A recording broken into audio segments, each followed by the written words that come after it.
It could be slowing the growth of the program or rooting out fraud, but that's different than here's the reason. Here's the reason I have a lot. $880 million worth of fraud. Yeah, and I have a lot of reason to doubt what you're saying because let me tell you something. There's a huge able-bodied population in this country that should not be on welfare. That is a true story. Okay, first of all, that's actually not true. Hold on a second. Welfare is not the biggest driver of this, actually. But what I'm saying is that Doge has put all this money. In this episode, CNN brought Ana Navarro back onto the panel. Jennings sat there as Navarro rambled endlessly with her usual tirades against Donald Trump and Doge. But once her monologue finally ended and Jennings snapped back in, he dismantled the entire group, including the ever-dramatic Ana Navarro. Yeah, y'all gotta bench Elon, man. Y'all gonna have to bench Elon. Elon is not going to be long for this world as a major American political figure. I watched his interview with Fox. He said, during the interview, he said, I don't know why I have to do this. He's annoyed at the perch that he is on right now and the way he's being perceived. He's opened himself up to a level of scrutiny that I don't think that he's going to be able to bear. I don't think so. Well, his companies are certainly having a hard time. Well, listen, I don't think we're going to have to pass the hat for Elon Musk. The guy's worth $300 billion. Do the math. If he put his money in tax-free government bonds, he would get $15 billion a year without touching the principal. So these setbacks that people are so concerned about, I wouldn't worry about it. I think it's patriotic what he's doing. I think that he's a disruptor. I think he is looking for fraud, corruption, and waste.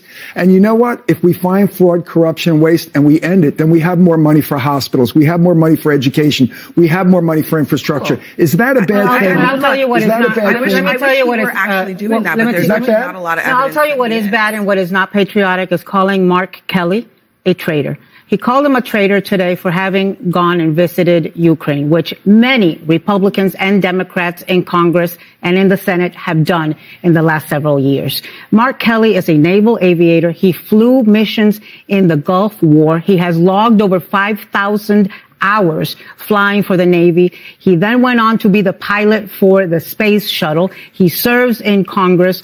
Elon Musk has absolutely no right, who has never served this country, who serves a president who made up a story about bone spurs so he could avoid the draft, has absolutely no right to call Mark Kelly, who is a patriot, who has served this country to the point of risking his life, and calling him a traitor. That is something we should all condemn. I don't like that kind of language from either side, and it's gotten out of hand. I think that the discourse now... I've had to do this a lot of times on the show, but I guess it's very easy to say either side to every single thing. But in response to what she said, what do you say about what Elon has to say? Well, first of all, I would never denigrate somebody who served our country and call them a traitor unless I had material evidence that they were actually a traitor. So I think that Elon Musk is not a politician. He's not somebody that is what we would say politically astute.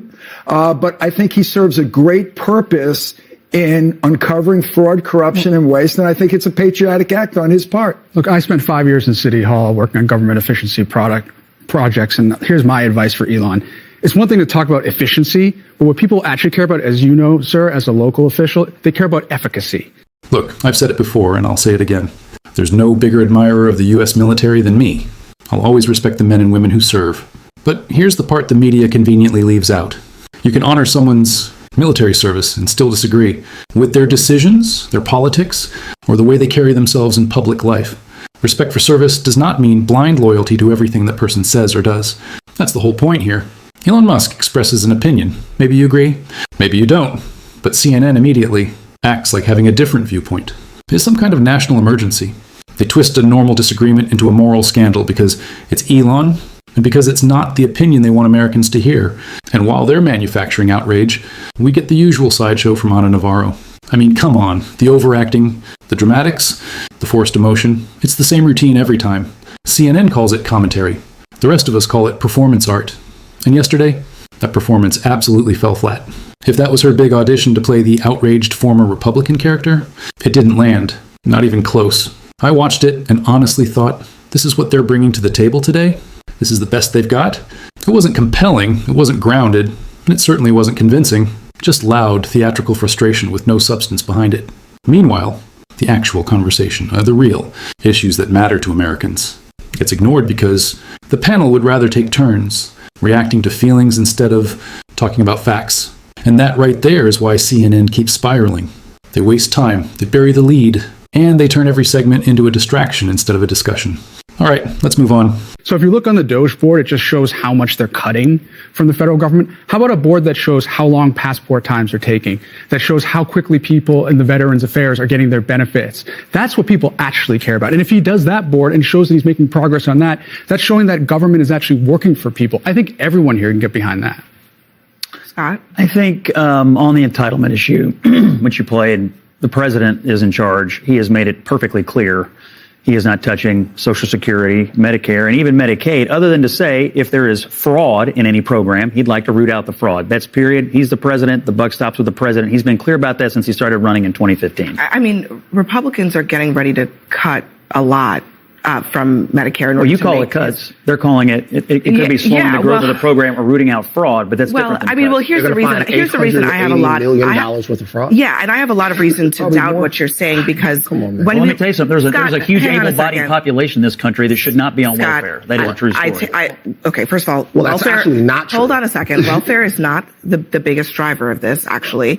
But what I'm saying is that Doge has put all this money on the board, and they've said, "Oh, this is waste, fraud, and abuse." And when you really look at it, they're just programs that Elon and the president and random 20-something-year-olds don't like. So when you say fraud and abuse, there's not a lot of evidence. The first word is usually waste, and they consider it to be waste. Do you think they are not actually doing that? When Congress authorizes money for a program or a program is duly authorized, that's not waste, fraud, and abuse. It's just something you don't like. Abby, everybody wants to find waste, fraud, and abuse until somebody actually does it. Do you think people... This is the problem. This is the problem. They're actually saying, okay, maybe this is waste. Hold on for a second. And then Washington goes crazy. That's untrue. It's been done. The Clinton administration was able to put together an 30-something years ago. Right, but the point of it is the way that never happened. It's been done. But the way that they went about it was to study for 6 months and then to take a longer time to understand which government jobs needed to be rooted out. He fired a bunch of people. He ended with a budget. It's been done. It's just the way that you guys are doing it. I know. And the way that we're doing it is that you don't want us to do it. In 2019, we spent $4.4 trillion as a government.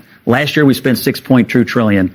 The government's gotten more expensive and much larger over the last 5 years. The only question Republicans have is, does it have to be this large and does it have to be this expensive? That's the question. And Elon's finally trying to cut into it, and the Republicans in Congress need to help. Well, you guys should start it in your own house because your president drove up the deficit as much as anybody ever has, maybe more than anyone. And why? So what happened at the end of Trump? So then, any memory of it? I do remember. Even before then, though. Even before that, though. Everybody's got Google. So the reality of it is this: if no one that I know is against finding waste, fraud, and abuse in the government. However, the way that you go about doing it, you don't play with Americans' lives, you don't play with their jobs, you don't do things haphazardly where you have to fire people. Then can you name one thing you'd do differently? One thing I like what you say. Here's what gets me. Everybody claims they're against waste, fraud, and abuse in government. Nobody I know is out here defending inefficiency, but the moment someone actually tries to clean house, suddenly it becomes this emotional meltdown about jobs and lives and every dramatic angle they can reach for. It's the classic Washington deflection. Agree with the principle, attack the process, stall the progress. And when you ask these critics for even one concrete alternative, silence. They can't name a single thing they would do differently. They say they hate waste, but the second someone shows them a list of programs to trim, their argument turns into pure outrage without any workable solution. That's the problem. If we waited for universal agreement on every cut, nothing would ever change. Every line item has a tiny, loud group insisting it's sacred. A handful want the status quo because it keeps their political world spinning. But the largest group, by far, is the crowd that automatically opposes anything a Republican supports. They don't understand the programs, they don't understand the spending, and honestly, they don't even understand why they're objecting. They're just reacting out of habit. The truth is, only a very small percentage of people actually know how these agencies function behind the scenes. And let's be honest, the people on these panels shouting the loudest are never the ones with real insight. They're just the ones with the most time to perform outrage on camera. Anyway, back to the video. You're going to make me in charge of those. No, I'm asking. Okay. You say you're against waste, fraud, and abuse. What would you consider the government to do that's wasteful today? Okay, well then what I would do if I was looking for waste, fraud, and abuse is I would start in the Defense Department and at the Pentagon. I would start with the defense industrial complex of America, and I would look there. I think Elon and you were in agreement on that. Well, he hasn't. So the question is, when are they going to get around to it? Because the president already told them to do it. Park rangers. But hold on. One of the other already things, started looking at the you started your Pentagon. comment by saying the president's in charge. He's not going to touch Social Security and Medicare and Medicaid. That's where all the money is, It's Scott, true. which is why We're fighting over 28%. No, wait, he said he Okay. was, no, he said he Okay. wasn't going to cut entitlements. No. They are I'm going to telling look you, for fraud in Medicaid. Bruce, They are going to look for I'm telling fraud you in what Medicare. Scott said. Scott Okay. said that he wasn't going to touch it. Elon said, correctly, that's where all the money is. So if you guys actually want to produce savings, you are going to have to touch it. Actually, we started this. And- and- We started this It's a segment. different benefits. Wait, we started this Is segment that gonna talking be about the told to the fact American that the people? president's closest aide, the guy who's attached at the hip to him, Elon Musk, called an American hero a traitor today. Okay, but you said that already. No, because you haven't What is condemned that? it. What does that got to do with? Because that's what this segment what was is that- about, what actually, is and that- you haven't what condemned does it. that got to Instead, do with this? because you want to talk Hold on a about second. something else Anna, instead of he condemning did- what is condemnable. I will say that Bruce did, well, maybe I shouldn't go so far as to say condemn, but you said that you do not condone like it. that kind of Bruce language. basically said chill. So don't like it. he did say that, but Let's talk what this is actually doing. I think the people who are paid to ID bodies of people killed in action who can't work right now are not waste, fraud, and abuse. I think that these kind of things that we're seeing, the people who oversee our nuclear stockpile are not waste, fraud, and abuse. These mistakes can't happen. It's too critical to our The country. veterans who we promised we would protect. We'll never, when they we came will back. never spend, unless some administration has the guts to see this through, we will never ever spend less. We will never have a smaller government. I take everything your point. has a constituency I take your in point Washington. about finding the spending that you want to cut, but I think there's no question, even Republicans agree, and we talked about this last week, this has been done in a haphazard way to the point where the president himself had to hear it from his cabinet secretaries who were asking, what's happening at the VA? Why are you cutting all these people? The transportation secretary said they were trying to cut air traffic controllers. I hope the cabinet, I hope the cabinet and Elon they had to speak up work because well together. The it cabinet wasn't just being got done there. well. But ultimately, this is not a conversation that can be put off forever. And I feel like this is what Washington does. They try to just push it back as far as they can, and then we'll get the next guy in, and maybe it won't happen. That's how you go from $4.5 trillion to $6.2 But Scott, trillion. even in 5 years. Republicans have begun saying that it needs to be a scalpel, not a sledgehammer. Yes. Here's what's really going on. Ana wants someone on the panel to publicly condemn Elon Musk for expressing an opinion she personally disagrees with. But if we're going to start demanding moral grandstanding, then let's be consistent. If she expects others to denounce Elon, then she should be just as willing to speak up about the BLM riots, the threats outside Justice Kavanaugh's home, or the violence we saw from Antifa. We've already condemned January 6th. Now it's her turn to show the same fairness she expects from everyone else. But that's the pattern.